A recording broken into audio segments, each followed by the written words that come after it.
New York City's movie theaters got the green light to reopen in early March, but some cinemas still haven't turned their popcorn machines back on. With limited audiences and the growth of on-demand streaming, many are struggling to turn a profit.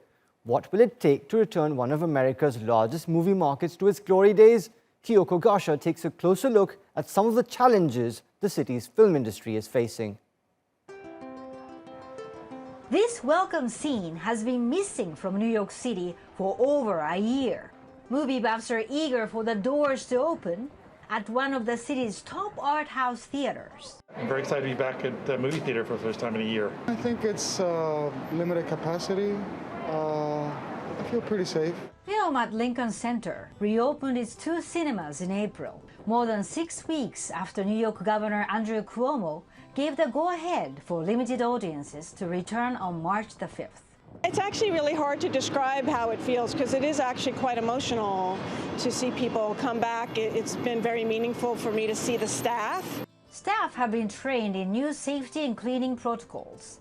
There are separate doors for entering and exiting the complex, and the concession stand is closed. Before the pandemic, this theater could accommodate 272 people.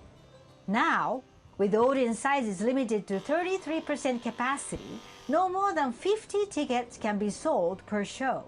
From a business perspective, it's a losing business to open up our theaters at 33%. It's just there's no way around it. Now, we're not for profit. We have a mission to explore cinema, to support cinema, and of course, part of film culture for us is coming to the cinema, coming to see films. Nearly 80% of the Big Apple cinemas are back in business, according to the National Association of Theater Operators. The city's largest chain, AMC, resumed screenings at all 13 of its outlets in March.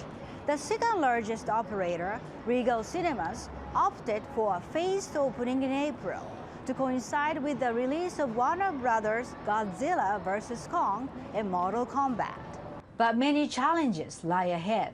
The COVID-19 pandemic has shortened theatrical release windows and given momentum to direct-to-streaming releases. That's adding to the woes of an industry already under financial strain. It's been very, very difficult for those of us that have been open, just getting fresh product in there that's, exclusive in movie theaters. Theatrical exclusivity has long been the norm, and we realize that coming out of the pandemic, that window of exclusivity is probably going to shrink. The Motion Picture Association trade group estimates U.S. box office revenue plunged 80% in 2020 to a 40-year low. Governor Cuomo recently announced the state's restrictions on audience numbers will end by May the 19th. But it may be far longer before blockbuster profits return. Kyoko Gasha, TLT World, New York.